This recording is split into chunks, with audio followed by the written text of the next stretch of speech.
Bien aimé, ce que je vais vous expliquer, vous n'allez pas comprendre. Alors, n'explique pas. Je raconte l'histoire d'un frère qui voulait tellement impressionner la prédication ce jour-là. Il est allé voir un aîné qui était très fort en typologie et tout. Il lui a expliqué plein de choses et les jeunes hommes saisissaient ça dans son ordinateur. Quand il a fini de saisir, il était prêt. Samedi, c'est lui qui devait prêcher. Il arrive, il ouvre l'ordinateur.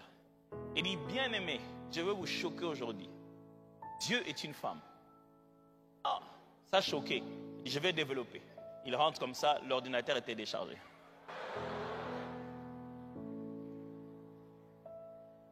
En tout cas, il a choqué les gens. Grave. Au point que les pasteurs s'est levé pour aller les faire descendre de la chair. Descendre. Parce qu'il était complètement perdu. Maintenant, il nous a déjà annoncé le choc. Nous tous, on s'attend que Dieu est une femme. Maintenant, veuillez le démontrer. En terminant aujourd'hui, je voulais donc cette partie-ci qui faisait aussi partie de mes responsabilités, vous parler rapidement du processus prophétique. Comment le prophète perçoit le message de Dieu. Ou comment les dons prophétiques, les dons de révélation fonctionnent. Le processus prophétique se passe en 4 étapes. Il y a 1, révélation, 2, interprétation, 3, application et 4, proclamation. Les prochaines fois, j'aurai le temps peut-être d'aller en détail sur chacune de ces choses-là. Mais quand Dieu parle à un prophète ou à un messager de Dieu, ça lui arrive ces 4 étapes qui doivent se passer. 1, il y a la révélation. La révélation, c'est cette chose que Dieu t'a dit que toi tu n'avais pas. On perçoit cela. J'avais prévu maintenant de vous expliquer en finissant ici les 4 sensibilités de la révélation. Comment on perçoit la révélation. Du coup, mes amis, si tu veux apprendre à fonctionner dans le prophétique, la première des choses que tu dois apprendre à développer, c'est la perception de la révélation. Parce que c'est elle qui est tout le contenu. Tu n'as rien à dire si Dieu n'a pas parlé. Mais or, Dieu cependant parle. Tantôt d'une manière, tantôt d'une autre. Et si tu es tout le temps en train de fonctionner avec une manière, tu vas souffrir. Tu restes seulement en train de préparer. Ingeta, papa c'est là. J'attends de voir une vision. Des fois, on ne voit rien. Il y a ce qu'on appelle la perception intuitive, la connaissance de la connaissance. Tu sais que tu sais que tu sais, et tu ne sais pas comment tu sais, mais tu sais tellement que tu sais que c'est ça. Parce que quand Dieu communique l'omniscience, il ne te le donne pas comme une information toujours. Je vous explique. J'ai vu Papa Elvis ici. Papa Elvis, vous connaissez les États-Unis, hein? Il a dit oui, il vient des États-Unis. C'est-à-dire, nous tous qui n'avons pas été aux États-Unis, quand nous disons que nous connaissons les États-Unis, ce que nous savons, ce sont les informations des États-Unis. J'ai déjà vu à la télé les États-Unis. Je sais quand tu dis aux États-Unis, qu'est-ce que c'est. Mais quand lui dit, il connaît les États-Unis, ce ne sont pas les informations. C'est un souvenir. Chaque fois que tu dis États-Unis, il y a une localisation qui se fait dans sa tête. Quand tu dis États-Unis, il y a des odeurs qui viennent dans sa tête. Quand tu dis États-Unis, il y a même des émotions qui viennent dans sa tête. Il connaît les États-Unis. Alors, des fois, les gens se perdent dans le prophétique parce qu'ils veulent à tout moment que Dieu leur explique les États-Unis. Quand Dieu leur dit un continent, dans tel côté, avec un pays comme ça, alors ils commencent à te débiter les phrases. Or, l'omniscience de Dieu, quand elle fonctionne, surtout dans la parole de connaissance, Dieu te fait partager sa connaissance. C'est-à-dire, pendant que tu n'as jamais été aux États-Unis, tous les sentiments de la réalité du souvenir de qu'est-ce que les États-Unis, que Papa Elvis a, entrent en toi comme une connaissance certaine. Tu vois comme tu sais où se trouve l'Imété.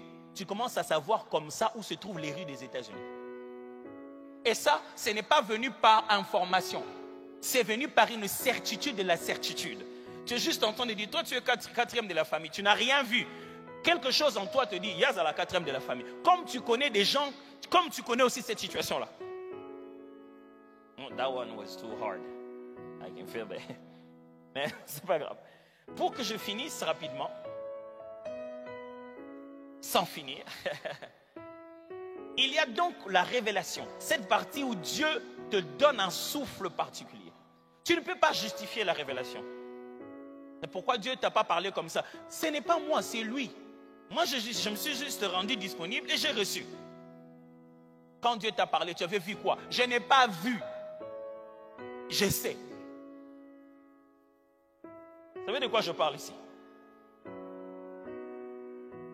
Et la deuxième étape vient avec l'interprétation. C'est là qu'on démontre la maturité de quelqu'un dans les choses de Dieu. C'est là qu'on développe une vie de prière. C'est là qu'on reconnaît la particularité de son appel. C'est là qu'on a besoin d'un coaching des aînés. Je me souviendrai, on allait prêcher avec l'apôtre. Je me souviendrai toujours ce jour-là, on était en train de rentrer dans la voiture. C'est le pasteur Anthony Kinzo qui conduisait et l'apôtre, on venait de prêcher quelque part. Il était devant et j'étais derrière. Je lui posais une question. J'ai beaucoup aimé sa réponse. J'ai beaucoup aimé sa réponse. On posait des questions, c'était sur les paroles de connaissance, comment ça fonctionne. Écoutez ce qu'il m'a dit. J'ai beaucoup aimé sa réponse. Il m'a dit, écoutez, il a commencé sa réponse par ça. Il y a quelqu'un qui m'a beaucoup aidé dans ça. Un conseil qu'il m'avait donné une fois. Il a cité le pasteur Israël Selou. Il m'a dit, j'avais des imputations. C'est-à-dire, je ressentais en moi des choses que les autres vivent. Et je ne comprenais pas ce que c'est. Et il m'avait expliqué ça. Ça vous montre que c'est une connaissance qui est partagée, coachée.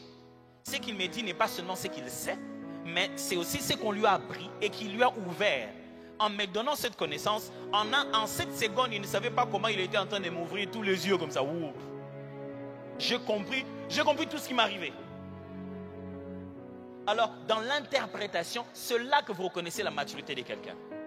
Quelqu'un peut avoir eu une vision et quand il parle, il te trouble. Tu vois, le Seigneur m'a montré que tu étais en train d'entrer. Quand tu entres là-bas, tu as viré. Ça veut dire que ta vie peut-être va virer. Non, ça ne veut pas dire que ta vie va virer. Il ne sait pas comment interpréter ça. Et l'interprétation grandit par ta connaissance du langage de Dieu. Et Dieu parle dans la Bible. Après l'interprétation vient l'application. Qu'est-ce que l'on fait de ce que tu dois dire? Mes amis, Dieu n'est pas un journaliste qui parle des météos. Quand il parle, c'est pour que l'on fasse. La sagesse divine qui accompagne la révélation pour que la personne fasse quelque chose de votre parole. La parole de Dieu nous rend actifs. C'est-à-dire, soit la parole me dit que je me mette à louer, soit la parole me dit que je sois là, attends. Même quand Dieu veut te donner le silence, il te le donne comme un ordre. Il dit, attends, tiens-toi en silence, regarde ce que je ferai. Il t'a donné une application de sa parole.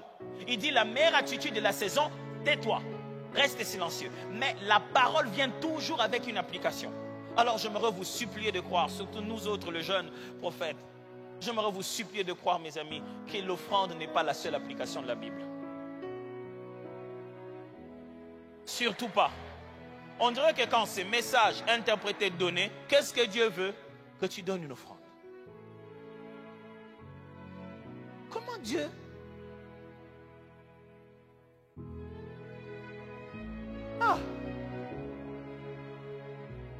Comment Dieu, pour lui, tout ce qu'il me demande de faire, c'est de donner une offrande. Homme de Dieu, que je fasse quoi? Ton Dieu a dit quoi? Fais une offrande. Quel est ton âge? Prends ton âge, mets $100 à chaque chiffre de ton âge. Ça, c'est un calcul. C'est complètement c'est de la manipulation. C'est là à l'application que même quand quelqu'un a un don authentique, il transforme ça maintenant en commerce. Au moment où il veut te dire que faire de ce que Dieu a dit, il met Dieu de côté. Et il te dit ce que lui veut que tu fasses. Et en fin de compte, il y a la proclamation. La proclamation, c'est comment dire ce que Dieu t'a dit. Dans le comment dire ce que Dieu a dit, il y a une dimension de l'art poétique du prophète. Parce que le prophète est un poète. Quand le prophète parle, il ne parle pas toujours de façon droite. Parce que Dieu est un Dieu de symboles et d'énigmes quand il parle dans le prophétique. Alors deux fois le prophète dit, dans mon esprit je voyais, quand j'étais dans la vallée, alors l'Éternel me montra. Ça, c'est les choses que les jeunes d'aujourd'hui aiment. Pendant que j'étais dans mon esprit, je voyais. Pendant que j'étais là, j'ai traversé, j'ai vu à cet intérieur-là. Mon esprit, pendant que j'étais ici, était à tel endroit. Tu n'es pas obligé de dire comme ça à tout moment. Tous les prophètes ne prophétisent pas comme Ésaïe. Mais il existe, bel et bien reconnaissez cela, que dans la proclamation d'une parole prophétique, il existe un art poétique. Une façon de raconter l'histoire. Mais dans la proclamation aussi, c'est lié à la personnalité du prophète. Sa tendance. Il y a de ceux qui disent, même quand il veut t'annoncer une bonne nouvelle, il est fâché.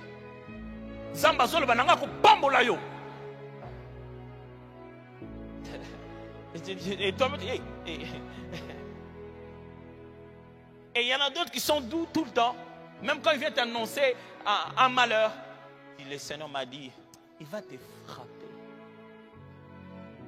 C'est lié aussi à la personnalité des gens comme ça dans leur façon d'être. Mais des fois aussi, c'est lié au symbolisme du message. Dans la communication, des fois Dieu dit, prends tes bagages, oui. De nuit, casse le mur, oui, et sors. C'est ça ta façon de transmettre le message. Dieu, des fois, demande de faire un geste prophétique, comme on le dit. Il te fait faire une chose. J'aimerais croire une chose en terminant.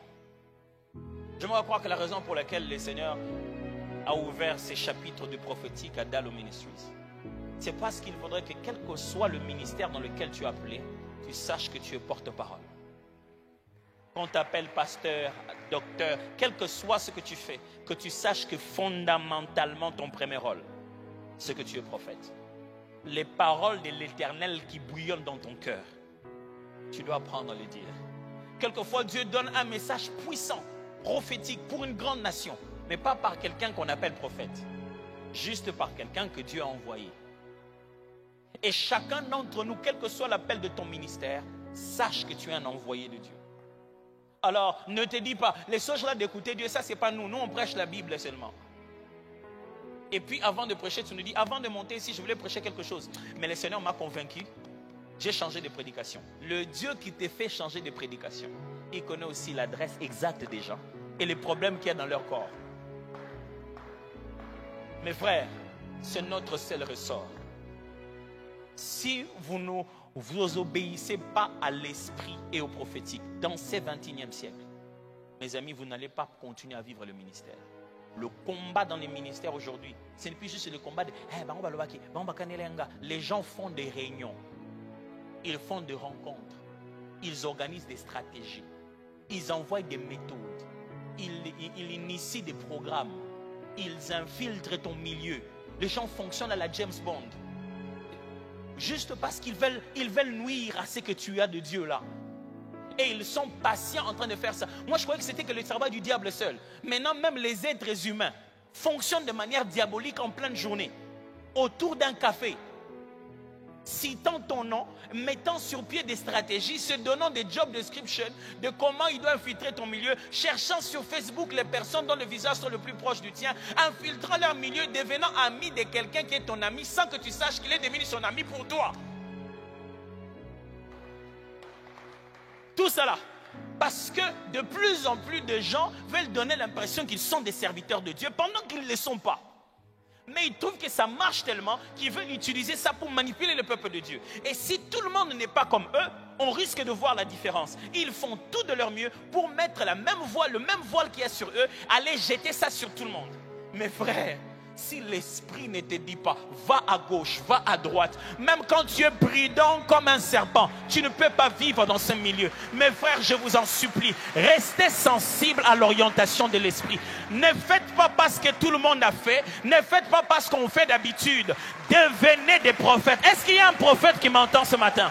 Je dis, devenez des prophètes. Il y a un moment à l'église, il ne faut pas prêcher. Tu mets la Bible de côté. Tu dis, les paroles qui bouillonnent en moi, je vais les déclarer directement sur vous. Parce qu'il y a des temps à l'église, il ne faut pas donner des conseils. Il faut lui dire, frère, mon frère, viens. Qu'est-ce qui se passe dans tes affaires? Oh, il y a ceci. Écoute, assieds-toi ici. Je suis l'envoyé de l'Éternel, berger de cette âme. C'est lui que l'Éternel a envoyé pour pouvoir m'occuper de cette âme. Je déclare sur toi. Tous ceux qui se préparent, écoutez, nous sommes là pour déclarer, parler en avance, dévancer déjà et dire ce qui doit arriver. Levons nos mains, demandons à Dieu seulement cette sensibilité. Père, je vais être sensible. Que ton onction descende sur moi. Je suis disposé à soiffer, que ton onction descende sur moi.